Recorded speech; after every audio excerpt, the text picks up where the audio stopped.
అను మంగళ భావనగల్ల జీవితం భావనియంచుతే చిన్న విహాస విలాస వికాసశీలియము కాముని పూలవానముల గాయోజన్ శృతి చేసి నిండుగా కోమలి పాడుచున్నతి గుంజితగా నరసస్రవంతిలో.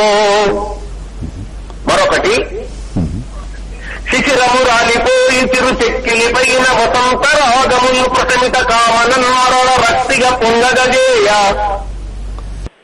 భావనల్ దిశలను తాకి వర్ణముల తీర్చిన చిత్రములట్లు కానరావచమగునే సహింపమదు వాసిత సేవ వసంత హేళలో.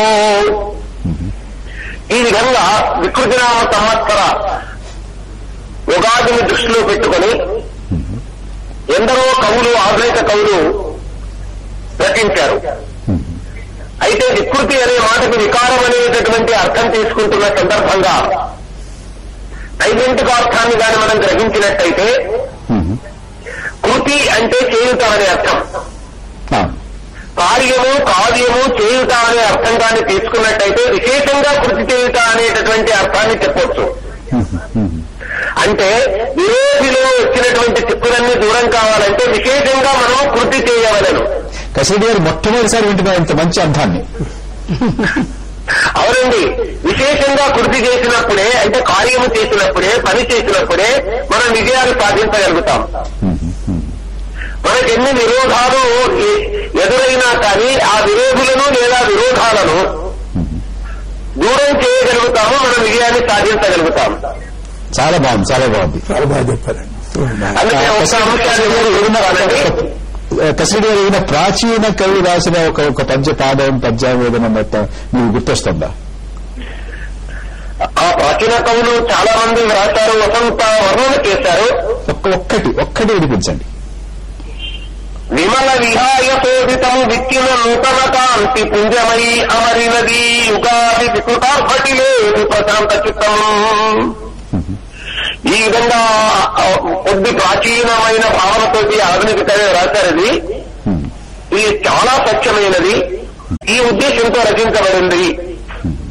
విమల ఉగాది, కృత యుగానికి ఆది యుగాది, త్రేతాయుగానికి యుగాది, ద్వాపరానికి యుగాది, కలికి యుగాది, ఇన్ని యుగాదులు ఉగాదులైనాయి. 60 సంవత్సరాలకు ఒకసారి మనము ఒక వర్తులాన్ని ఆలోచించినట్టయితే ఈ 60 సంవత్సరాలలో 60 ఉగాదులను మనం జరుపుకుంటూ వస్తున్నాం. అదండి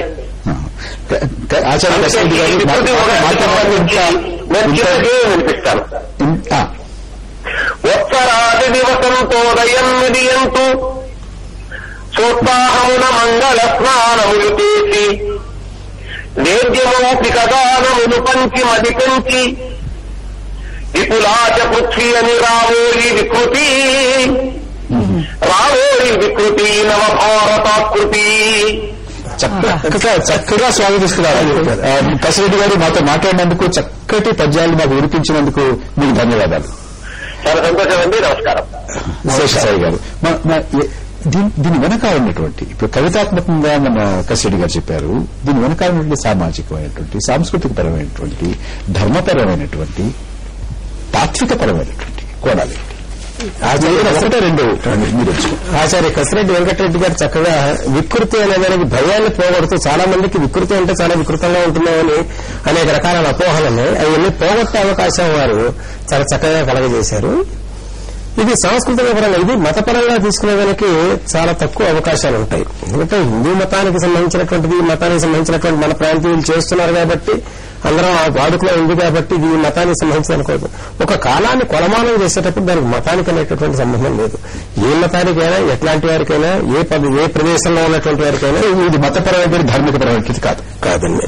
ఇది సాంస్కృతిక పరంగా, ఎందుకంటే ఇది ఒక కొత్త సంవత్సరాన్ని మనం మొదలెట్టేటప్పుడు కొత్త రకమైనటువంటి ఉత్సాహాన్ని తెచ్చుకుని మొదలెట్టడం అనేటటువంటిది సామాన్యంగా 1వ తారీఖు జనవరి చేస్తున్నా కూడా ఏదో రకమైన ఉత్సాహంగా చేస్తూ ఉంటాం. కాబట్టి అలాంటి ఒక ఉత్సాహాన్ని నింపడం కోసం, అంటే అంతకు ముందు లోగడ చేసినటువంటి వాళ్ళు, కవులు కానీ ఎవరైనా సరే విశిష్టమైనటువంటి వారి రంగాల్లో చేసినటువంటి వాళ్ళందరినీ పిలిచి ప్రోత్సహించడం అనేది అనాదిగా వస్తున్నటువంటి ఒక పద్ధతి.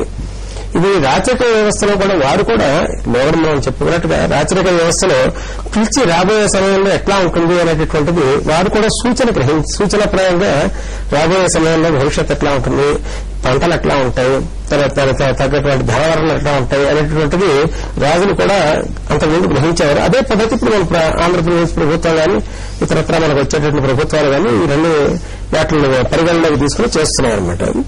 ఇది సాంస్కృతికపరంగా ఏమవుతుందంటే వారంతా విశిష్టమైనటువంటి సేవలకు ఒక గుర్తింపు చేయాలి, ఒక గుర్తింపుగా చేసుకోవాలి. కాబట్టి ఒక రోజు కావాలి కదా, నిర్దిష్టమైనటువంటి ఒక రోజు గౌరవించుకోవడానికి కూడా ఉపయోగించుకుంటామండి. అందుకని ఉగాది అంటే ఆ సంవత్సరం మొదలు కాబట్టి మొదలైనటువంటి ఆ సందర్భంలో లోగడ చేసినటువంటి ఆ సేవలన్నిటికీ కూడా గుర్తింపుగా వాళ్ళని సత్కరించటం, ఈ సత్కరించి ప్రోత్సహించినట్టయితే విద్యత వాళ్ళలో ఉన్నటువంటి విద్య ఇవన్నీ కూడా నశించకుండా ఇంకా మళ్ళీ వాళ్ళు ఒక ప్రోత్సహించినట్టుగా ఉంటుందన్నమాట.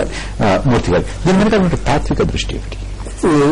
ఇందాక మన యాది గారు చెప్పినట్టుగా ఇప్పుడు ఏంటంటే ఒక రాడు అన్నటువంటి వాళ్ళు దీన్ని కొలమానంగా ఎందుకు తీసుకున్నారు అంటే సూర్యోదయ లగ్నానికి ప్రతిరోజు సూర్యోదయ లగ్నానికి మనం కార్యక్రమం ఎలా ప్రారంభిస్తాము, ఉగాది సూర్యోదయ లగ్నాన్ని తీసుకుని ఆ సంవత్సరంలో జరగబోయే మంచి చెడుని విచారణ చేసి ఈ విచారణలో కొన్ని ఇప్పుడు కాలంలోనే ఉంది పగలు రాత్రి అనేది. పగలు బాగుంటుంది, రాత్రి కొంత ఆందోళనకరంగాను నిద్రావస్థలోనూ ఉంటాం. అంటే చైతన్యం తమోగుణంతో తమస్సుతో ఉండేది కాబట్టి చైతన్యం వాహిత్యంగా అప్పుడు ఉంటుంది, చైతన్యంగా ఉండేది పగల్లో. అలాగే కాలంలో వచ్చేటువంటిది 6 ఋతువులు.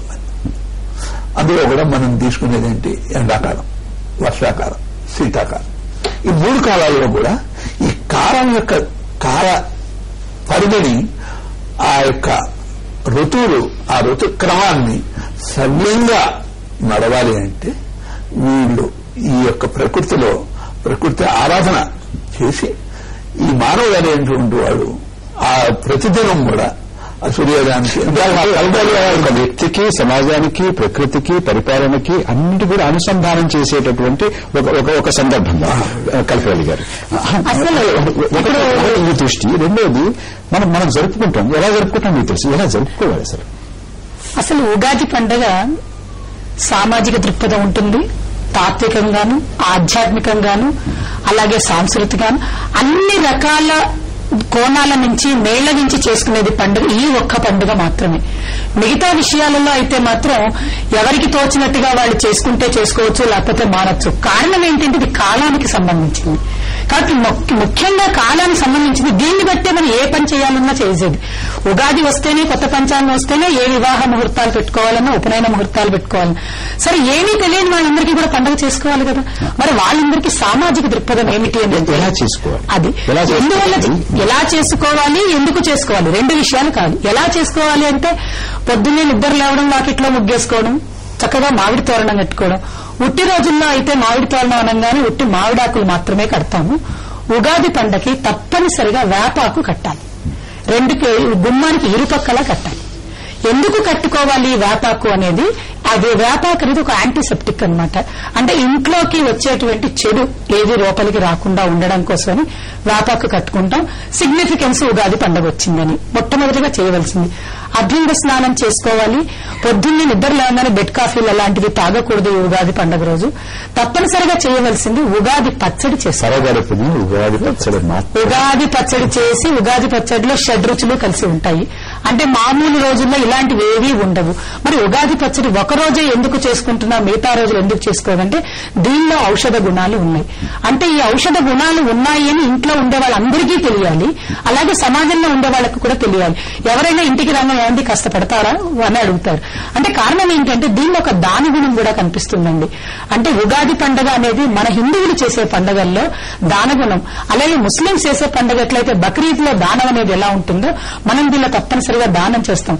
అంటే పంచాంగ శ్రవణం చేయడానికి ఇంటికి బ్రహ్మగారు వస్తారు, వారికి పంచల చాపు ఇవ్వడం, అలాగే పానకం చేసి ఇవ్వడం, అంటే తీపి వస్తువులను పంచడం, అలాగే జలాన్ని ఇవ్వడం, అంటే పిల్లలకి కూడా దానం చేయాలి అనే విషయాన్ని చెప్పడం కోసం పనికొచ్చేటువంటి పండుగ ఈ ఉగాది పండుగ.